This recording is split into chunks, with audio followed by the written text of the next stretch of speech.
Assalamualaikum. Kali ini kita akan mempelajari tentang ikatan kovalen.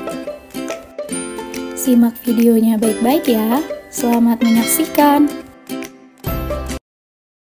Ikatan kovalen adalah pemakaian elektron secara bersama-sama yang menjadi sebuah ikatan oleh dua atom atau lebih.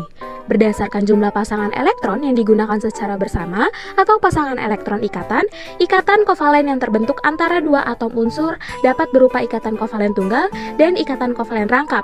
Di antaranya ada ikatan kovalen tunggal, ikatan kovalen rangkap 2, dan ikatan kovalen rangkap 3.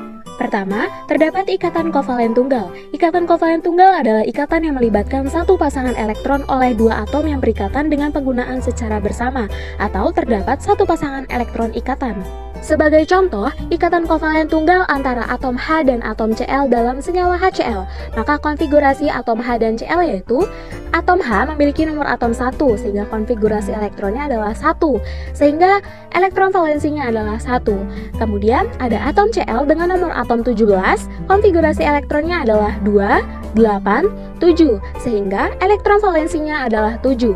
Elektron valensi setiap atom digabungkan dengan pemakaian elektron bersama untuk mencapai kestabilan kaidah oktet yaitu 8. Masing-masing atom H dan Cl memerlukan satu elektron, sehingga satu atom H dengan satu atom Cl berpasangan dengan pemakaian elektron bersama yang membentuk rumus Lewis dan digabungkan akan membentuk struktur Lewis dan menjadi struktur molekul menjadi ikatan kovalen tunggal. Yang kedua yaitu ikatan kovalen rangkap 2. Ikatan kovalen rangkap 2 adalah ikatan yang terbentuk dari penggunaan bersama dua pasang elektron, sehingga setiap atom memasang dua elektron untuk digunakan bersama. Sebagai contoh, ikatan kovalen rangkap 2 dalam senyawa karbon dioksida antara atom C dan atom O. Konfigurasi elektron atom C dan O yaitu atom C yang memiliki nomor atom 6 dengan konfigurasi elektronnya 2, 4, sehingga elektron valensinya adalah 4. Sedangkan atom O yang memiliki nomor atom 8 dan konfigurasi elektronnya adalah 2, 6, dan elektron valensinya yaitu 6. Untuk mencapai konfigurasi elektron secara oktet, maka harus memasangkan dua elektron antara atom C dan O, sehingga satu atom C dan dua atom O berpasangan dalam membentuk rumus Lewis dan digabungkan akan membentuk struktur Lewis, sehingga akan menjadi struktur molekul dengan pemasangan pemakaian dua elektron secara bersama yang membentuk ikatan kovalen rangkap 2. Yang ketiga yaitu ikatan kovalen rangkap 3. Ikatan kovalen rangkap 3 adalah ikatan yang terbentuk dari penggunaan bersama tiga pasang elektron, sehingga setiap atom yang berikatan memberikan 3 elektron untuk digunakan secara bersama. Sebagai contoh, ikatan kovalen rangkap 3 dalam senyawa N2 dengan konfigurasi elektronnya yaitu nitrogen dengan nomor atom 7, konfigurasi elektronnya adalah 2, 5, sehingga elektron valensinya adalah 5. Untuk mencapai kestabilan kaidah oktet, 3 elektron antara atom N dan atom N lainnya berpasangan dalam pemakaian elektron bersama yang membentuk rumus Lewis dan yang digabungkan akan membentuk struktur Lewis dan menjadi struktur molekul dengan pemakaian 3 elektron bersama sehingga membentuk ikatan kovalen rangkap 3.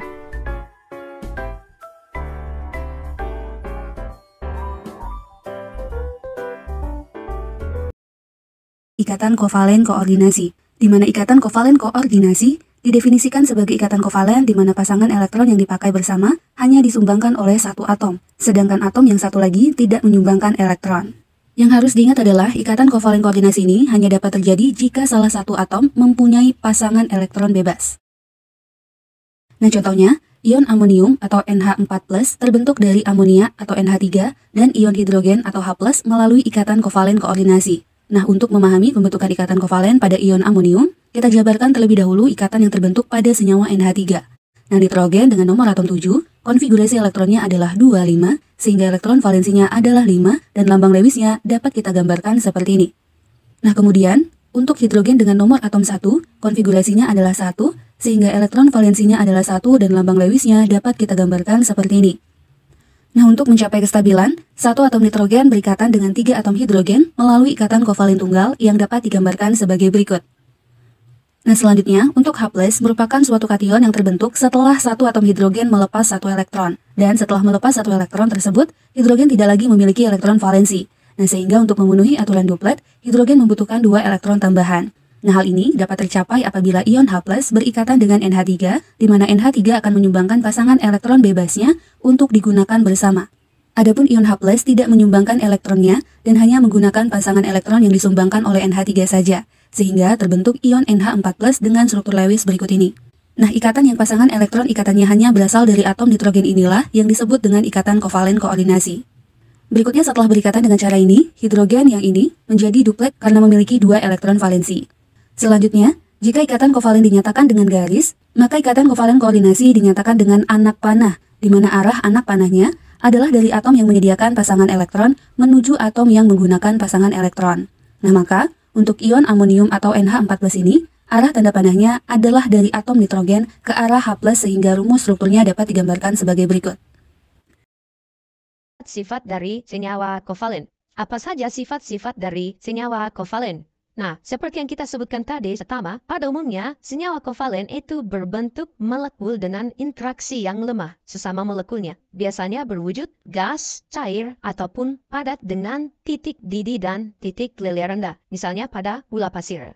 Gula pasir adalah contoh senyawa kovalen. Karena ikatan kovalen atau senyawa kovalen itu memiliki titik didih dan titik leleh yang rendah, maka molekul kovalen itu cenderung bersifat volatil atau mudah menguap. Misalnya, bensin, isi parfum, alkohol, dan lain-lain. Itu adalah contoh senyawa kovalen yang memiliki titik didih yang rendah, artinya sangat mudah menguap atau volatil. Nah, kemudian sifat yang kedua, kebanyakan padatan kovalen itu bersifat lunak dan mudah dibentuk. Nah, misalnya bahan dari kantong kresek plastik, lilin, dan lain-lain. Berhubung dengan yang poin pertama, lilin itu memiliki titik leleh yang rendah. Nah, kemudian sifat yang ketiga itu adalah senyawa kovalen nonpolar itu tidak bisa mengantarkan listrik, sedangkan kovalen polar itu bisa mengantarkan listrik. Jadi kovalen itu terbagi dua dari segi sifatnya, kovalen polar dan kovalen nonpolar, di mana kovalen nonpolar tidak bisa mengantarkan listrik, kemudian kovalen polar bisa mengantarkan listrik. Nah, contoh dari kovalen polar itu adalah H2SO4, di mana H2SO4 dalam bentuk larutan itu mampu menghantarkan listrik, atau biasa disebut dengan elektrolit, di mana H2SO4 itu termasuk elektrolit yang kuat, artinya kuat mengantarkan arus listrik. Nah, contoh dari senyawa kovalen nonpolar yang tidak bisa mengantarkan listrik itu adalah benzena, jadi pelarut-pelarut organik, misalnya benzena, ether, dan lain-lain, dietil ether, dan seterusnya.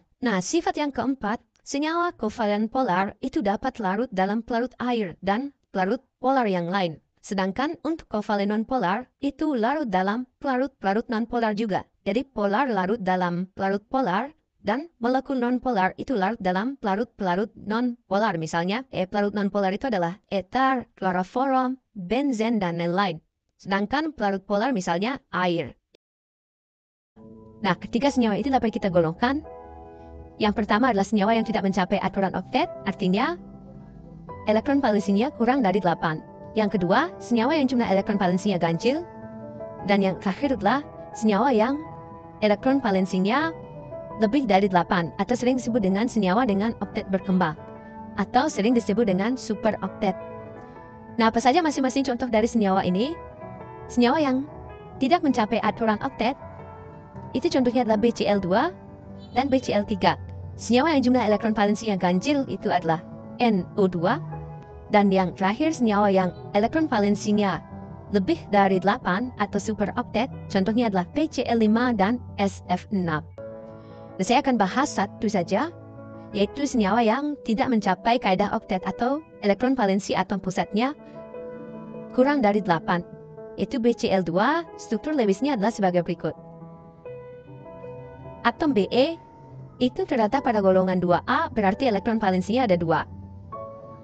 Mestinya, untuk mencapai kaidah oktet, Be harus memerlukan lagi 6 buah elektron. Cl terletak di golongan 7A, berarti elektron valensinya 7. Memerlukan lagi 1 elektron. Nah, 1 elektron itu Cl sumbangkan, dan Be juga menyumbangkan 1 buah elektron yang akan digunakan secara bersama-sama. Begitu juga dengan atom Cl yang ada di sebelah kiri. Nah, setelah terjadi ikatan antara Cl dengan Be, lalu kita hitung berapakah elektron yang dimiliki oleh Be. 1, 2, 3, 4. Nah, belum mencapai kaidah oktet. Sedangkan atom Cl-nya ada 8, sedang mencapai kaidah oktet. Tetapi senyawa ini di alam dalam keadaan stabil. Nah, inilah yang disebut dengan pengecualian kaidah oktet, di mana atom Be atau atom pusatnya tidak memenuhi kaidah oktet.